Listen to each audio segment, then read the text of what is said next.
আগামীকাল সাপ্তাহিক ছুটির দিন হয়, এদিন চাহিদা যাত্রী তুলনামূলকভাবে কম থাকে। ছুটির দিনে তো চলাচল মনে হয় বেশি থাকে। যাই হোক, জানি না এটা কোন যুক্তি। রাজধানীর সোহরাওয়ার্দী উদ্যানে প্রথমবারের মতো জাতীয় সমাবেশ করতে যাচ্ছে জামায়াতে ইসলামী। এ উপলক্ষে সমাবেশে নেতাকর্মীদের আনা নেওয়ার জন্য 4 জোড়া বিশেষ ট্রেন ভাড়া করেছে বাংলাদেশ জামায়াতে ইসলামী। এরই মধ্যে সমাবেশ উপলক্ষে জামায়াতের ট্রেন ভাড়া করা নিয়ে সামাজিক যোগাযোগ মাধ্যমে বেশ আলোচনা চলছে। রেলওয়ের বিরুদ্ধে নিয়ম লঙ্ঘনের অভিযোগও তুলেছেন কেউ কেউ।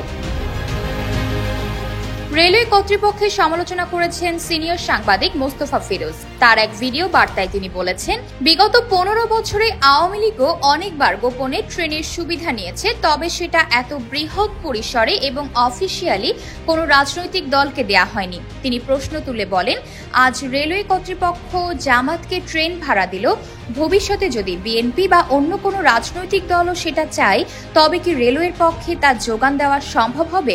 সেরকম উপযুক্ত ট্রেন কিংবা বগি আছে কিনা এবং এতে করে সাধারণ জনগণের কোনো সমস্যা হচ্ছে কিনা তিনি আশঙ্কা করে বলেন, ভবিষ্যতে এ নিয়ে রেলওয়ে কর্তৃপক্ষকে নানা সমালোচনা কিংবা চাপের মুখেও পড়তে হতে পারে।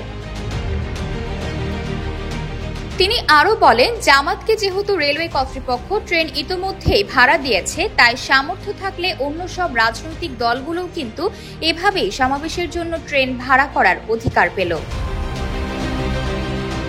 এদিকে এ নিয়ে ইতোমধ্যেই এক বিজ্ঞপ্তি দিয়েছে রেলওয়ে মন্ত্রণালয়। বিজ্ঞপ্তিতে বলা হয়েছে, জামায়াতে ইসলামী সমাবেশ উপলক্ষে তারা প্রায় 32 লাখ নগদ টাকায় বিশেষ ট্রেনের ভাড়া অগ্রিম পরিশোধ করেছে, যার ফলে রেলের আয় বৃদ্ধি পেয়েছে।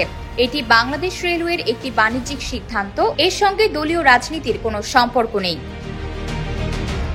রেলওয়ে তাদের বিজ্ঞপ্তিতে বলেছে, জামায়াতের সমাবেশে অংশ নিতে রাজশাহী, সিরাজগঞ্জ, ময়মনসিংহ ও চট্টগ্রাম থেকে 4টি ট্রেন ভাড়া নিয়েছে দলটি। ট্রেনগুলো মূলত সাপ্তাহিক ছুটির দিন অর্থাৎ শনিবার চলাচল করে না। এ বিষয়ে সাংবাদিক মোস্তফা ফিরোজ বলেন, রেলওয়ের বিষয় মাথায় রেখে এখন থেকে সব রাজনৈতিক দলই তাহলে শনিবারে সমাবেশ করার চেষ্টা করবে।